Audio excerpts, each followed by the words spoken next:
Hi, morning. It is literally the morning after the night before. We have slept, thankfully. But as promised, we do a bit of a better conclusion than we did last night. We were very tired. It was very dark and cold, and we just wanted our bed.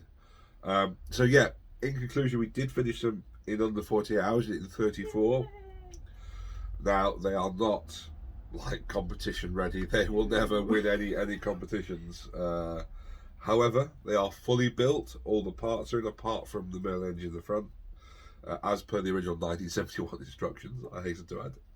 Um, so yeah, you don't want to look at as you actually look at the things. So here we are. This is one.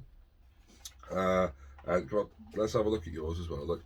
So there we go. Look, two completely finished Spitfires, absolutely finished. Um, now that wasn't the only challenge with this. The challenge we did have was to make sure they work. So there's no cheating. Now we will do a proper video of them working, and we'll put it up separately. But as you see, yeah, they do have motors in. They are run on magnets. The sounds do work if you can push the little button inside, which I can't with this. It's too big. But they do work. They make noise. The motors work. So we set out and achieved everything we were meant to achieve. Woohoo! Yeah. Success. So coming from the outside into this hobby, Yeah. You said last night you thought it was very relaxing. You thought you might have been able to go yourself. Yes. So from a complete outside, what do you like and not like about this kit? Okay. Right. So, what I do like about this, especially when you're doing it over a short period of time like we did, is you can see the progress very, very quickly. So you're putting it together, you can feel the build, and it's fiddly. That's something I found I did struggle with. And I pride myself on being able to do fiddly things. I have small hands, but it was quite complicated. When we got to the decals, I was getting a little bit frustrated because I kept catching one of them and they kept peeling off. But that's okay. It's all part of the process. It's all part of the process. But being able to follow that step-by-step process and seeing it unfold, that was probably my favourite thing overall. Now look at it. Like, it was started out as a bunch of grey pieces in a box, and now it's an actual Spitfire. I think that's super cool. Yeah. Now, don't get me wrong. This is not the best kit in the world to start with. Anyway, it is well, in fact, the one Cat built, which is the Airfix Vintage one, which was released last year, is a complete. There you are, my helpful assistant. It is the 1971 one. Oh, well, they all are, but in a new box. Airfix sell them. The minis came out. They were £44, I think.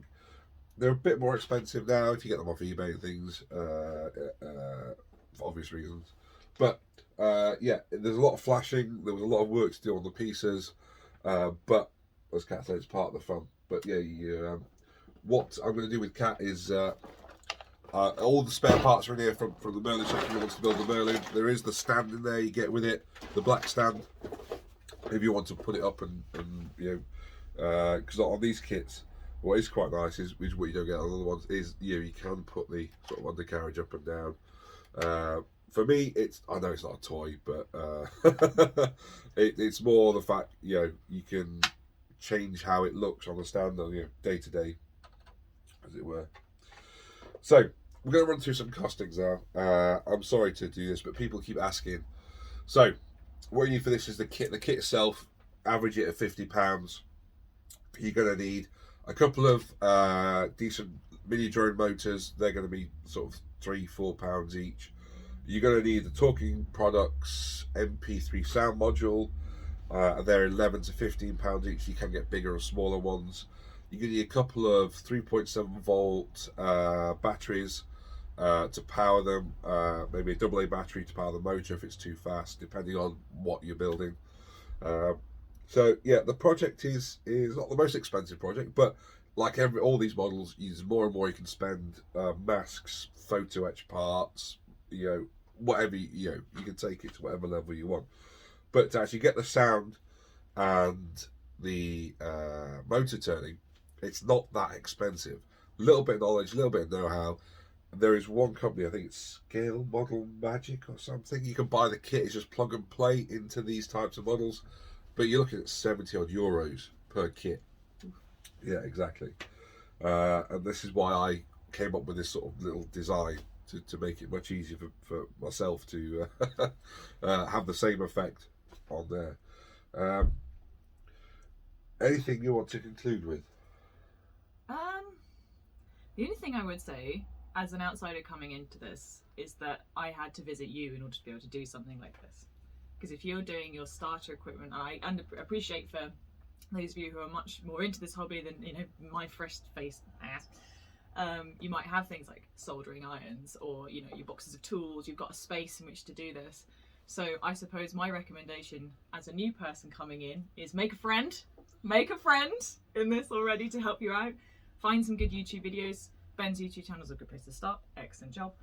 And start small, I think. So this worked for us because I had you to help me build the parts. But if I was doing this by myself, I'd get a little kit, get myself some glue, get myself a little good decent Stanley knife, and a good chopping board, and start from the ground up. This was ambitious for a reason, but it was a great challenge. But I'd recommend starting small if you're doing individual stuff. Now then. Right, no, thank you very much for watching all the videos. We will do like a proper, you'll see the working type videos. We'll upload those shortly. And other than that, thank you very much for watching. Thank you for your time. Please always comment, like, and subscribe. And if you want to find Cat on TikTok, it is Batty Catty X, all one word. excellent. So thank you very much, and we'll see you next time. Bye.